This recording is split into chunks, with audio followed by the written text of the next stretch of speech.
How do you find the will to fight back against a world that wants to keep you sedated, average, and stuck in place? Join us for the tools and strategies you need to create a life of abundance, discipline, and high achievement. This is the Tactical Empire with Jeff Smith.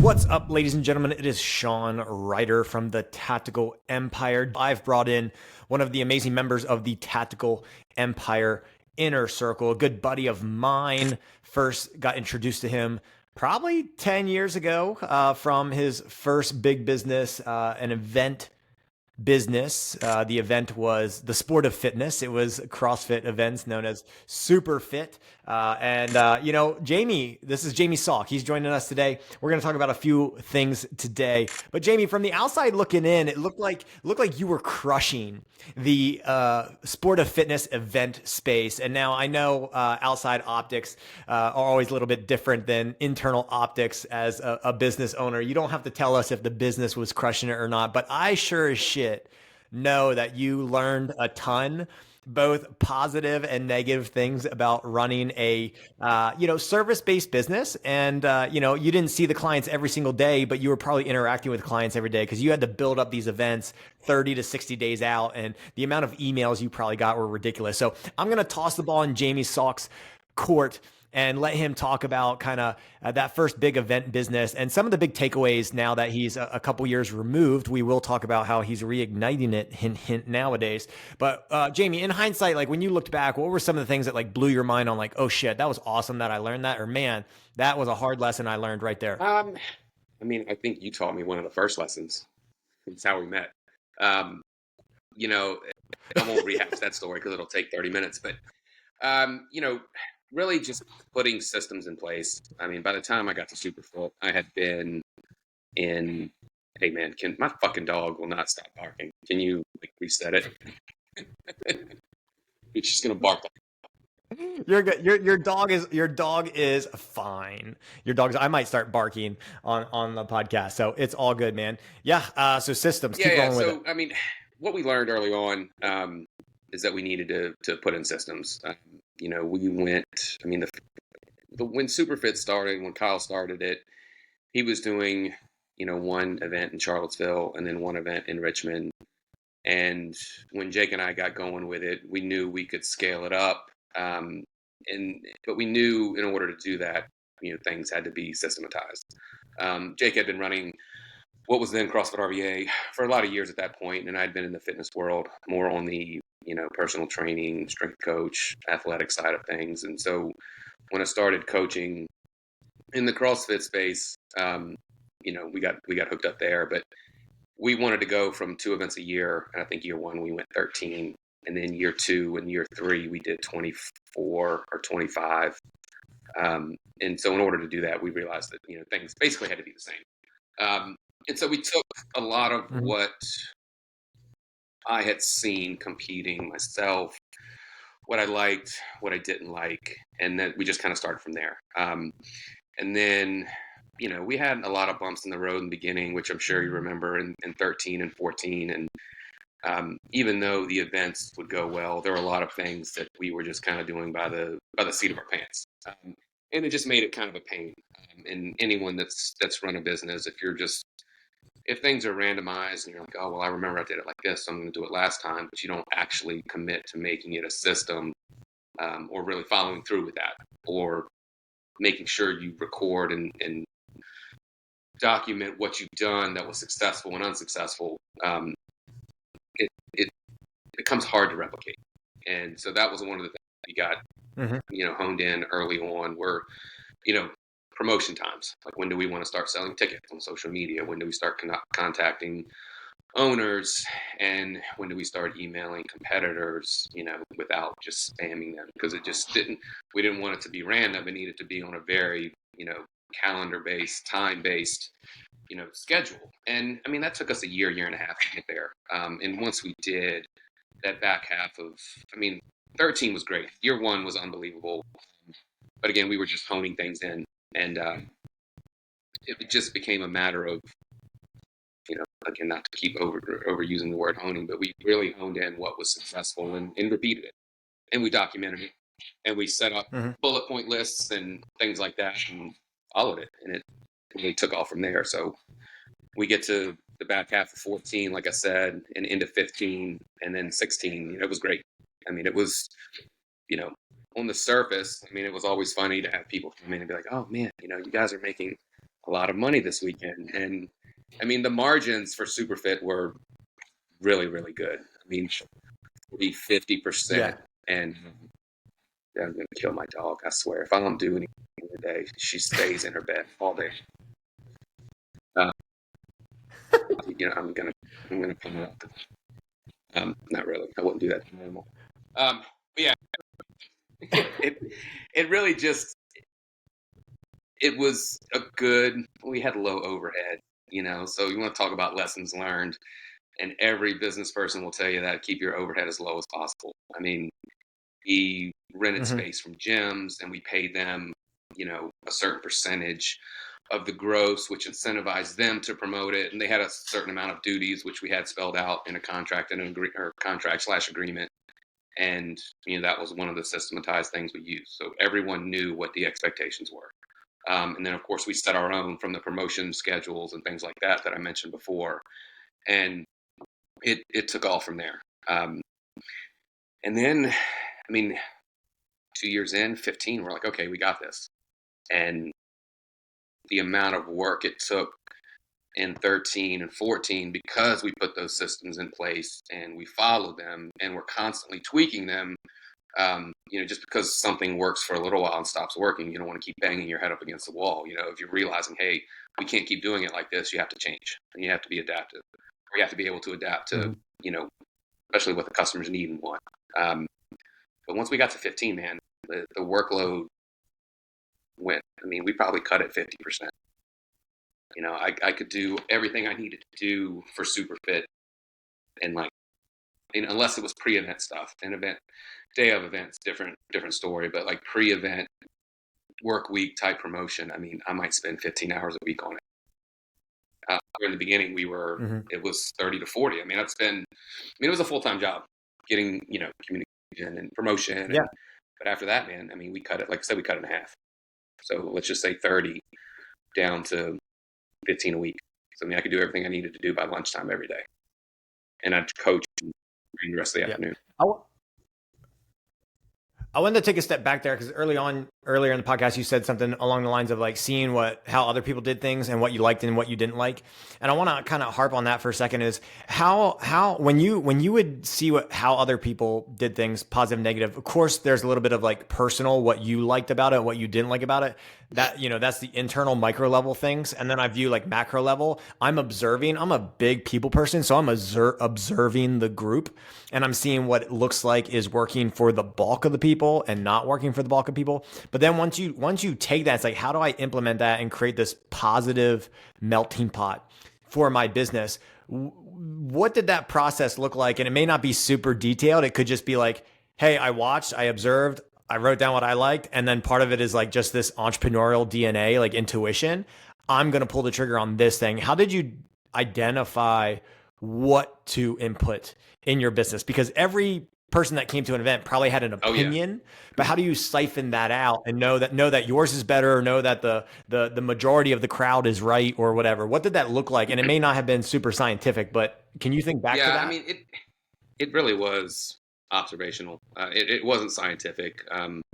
You were around me at enough events. I was always, even when I wasn't on the floor running everything, I was constantly talking to people in between workouts and taking it all in, which I know is a big cliche, but having been a coach for 10 years at that point, like I had already realized that not everybody's going to like every single thing that you do, and that's okay.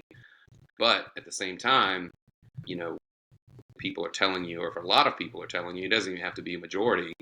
It's worth it to take a step back and pause and say, okay, this isn't working. It's only not working for a few people now, but is it going to filter from a few people to 20%, to 30%, to 50%?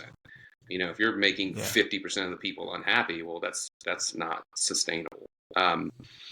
So really, it was just getting feedback from people after events. Those first, really a lot in that first year, because there was a lot of things I would want to do just from the, from the actual competition side of things, which is what everyone really cared about. I mean, the check-in, the prize packs, like all that stuff was easy. That was always pretty seamless. But realizing that there were things that I wanted to do that may not be working, in terms of length of workouts, what the workouts were, how many times are we going to squat that day? I mean, you're talking about getting like to really, really micro stuff. But on the macro side, it was really just talking to people. And that's always been something that's been really easy and come naturally to me, having been in this world for 22 years now. So just, I mean, I know it sounds, like I said, it's not scientific. It sounds really simple, but just talking and listening.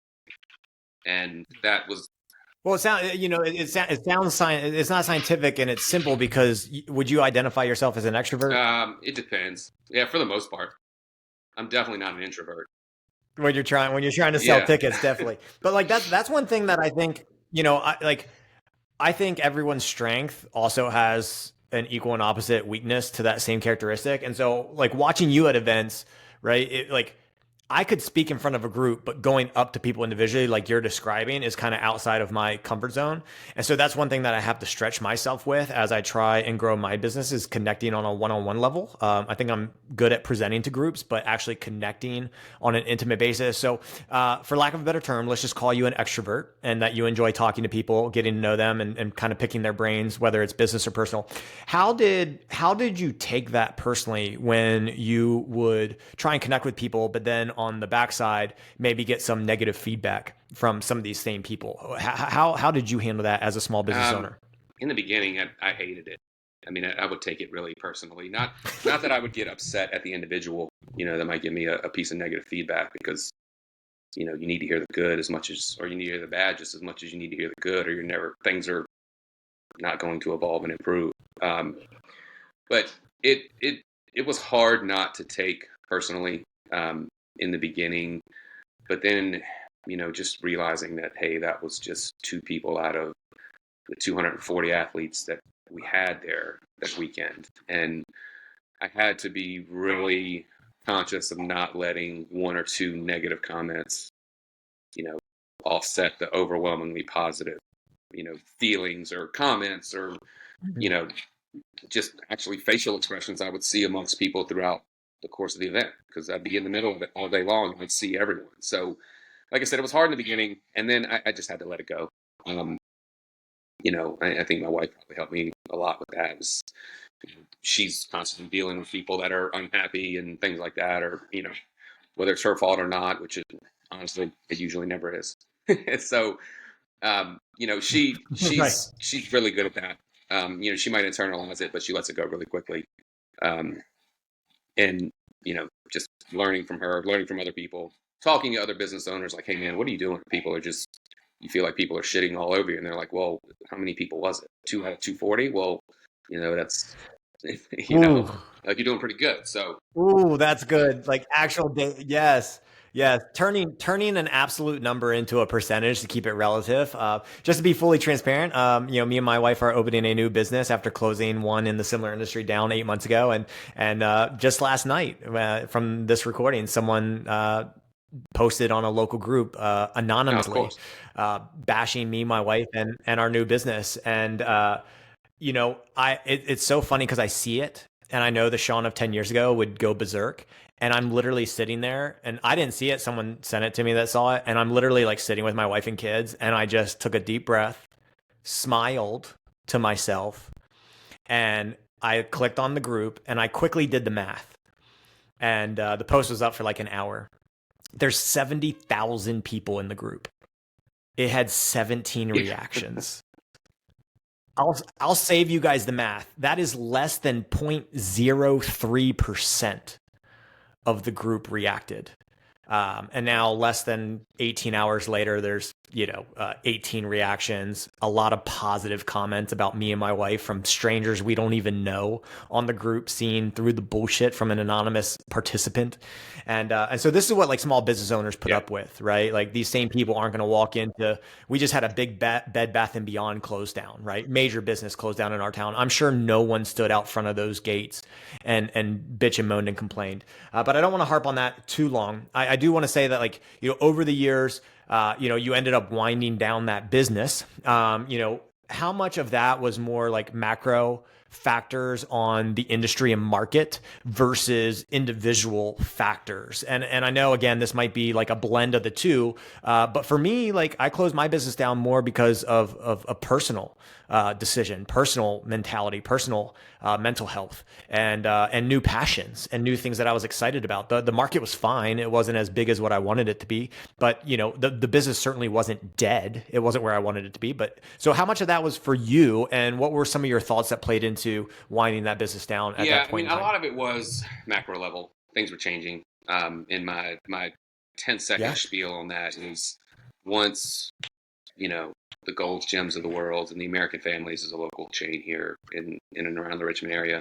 Once the advent of the $10 gym or $15 a month gym came around, it actually brought a lot more people. And I would see this, and I would talk to owners and hosts, that I knew well, and CrossFit gyms were growing, but our membership base, our customer base, wasn't growing. I mean, we always in the beginning would have, you have a competition life cycle. I've said it a million times.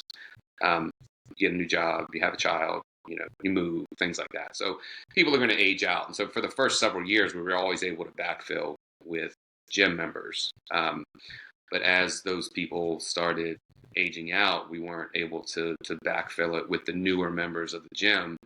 And I was still coaching at CrossFit RBA, and I could see it firsthand because I was still coaching, I don't know, 10 classes a week, things like that, maybe a little bit less. But, we would constantly have this influx of new members, and none of them really cared about competing.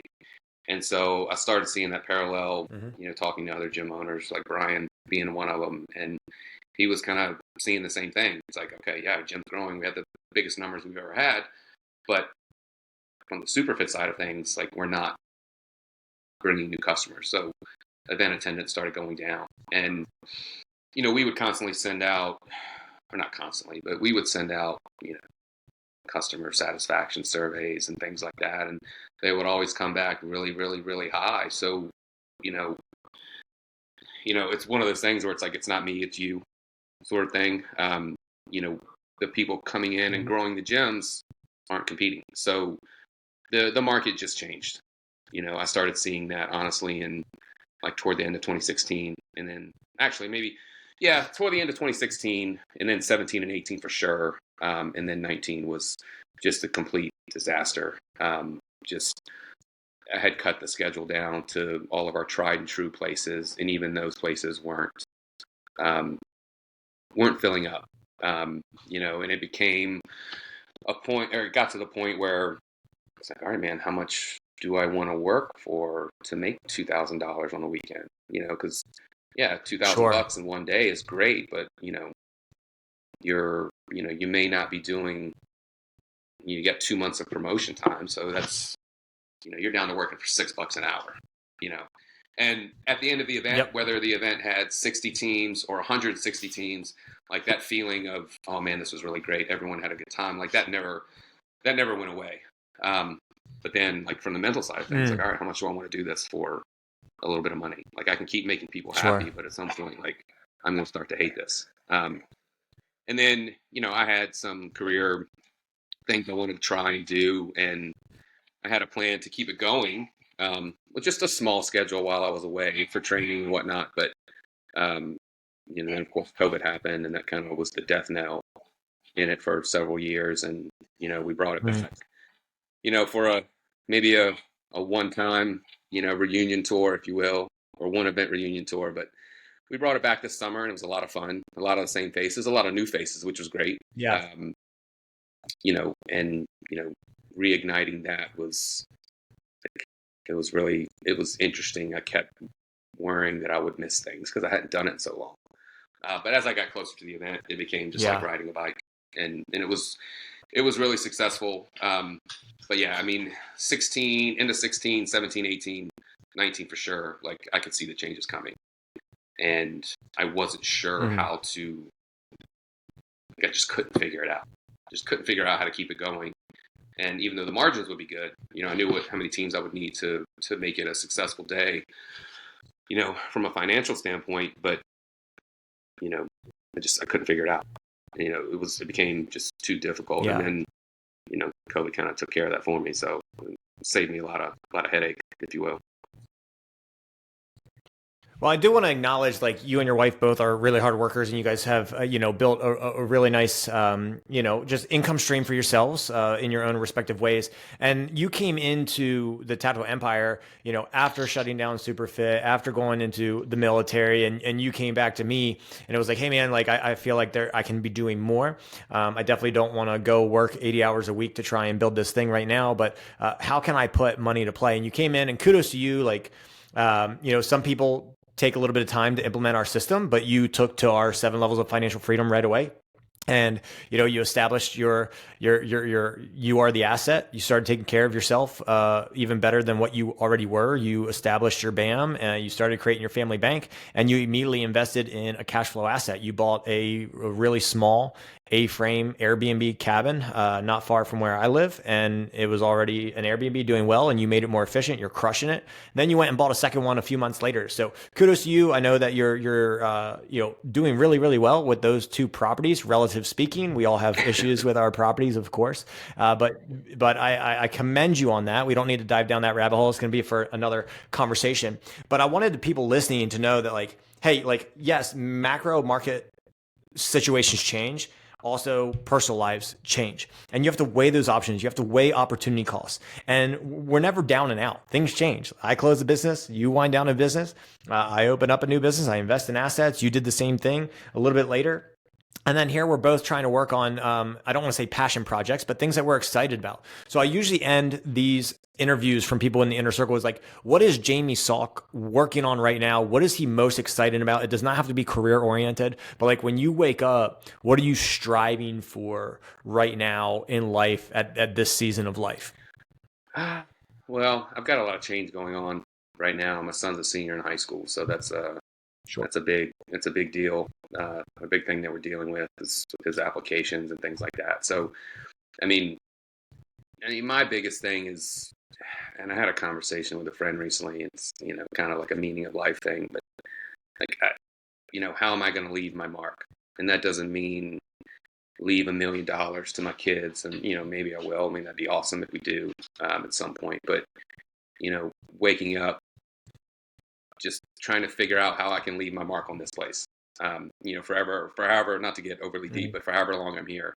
You know, again, and some people see that as money, fame, fortune, all that stuff. I mean, I don't really care about that.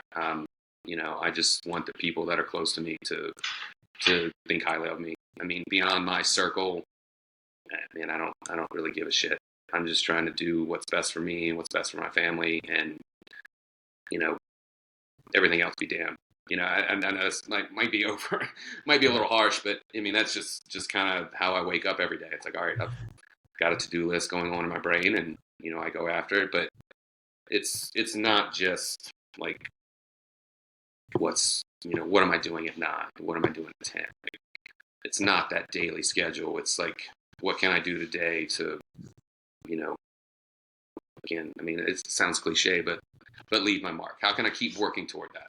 And I don't have an answer for that. I mean, I can't tell you what that's going to be, but, you know, having a purpose, like, I didn't have that for a while.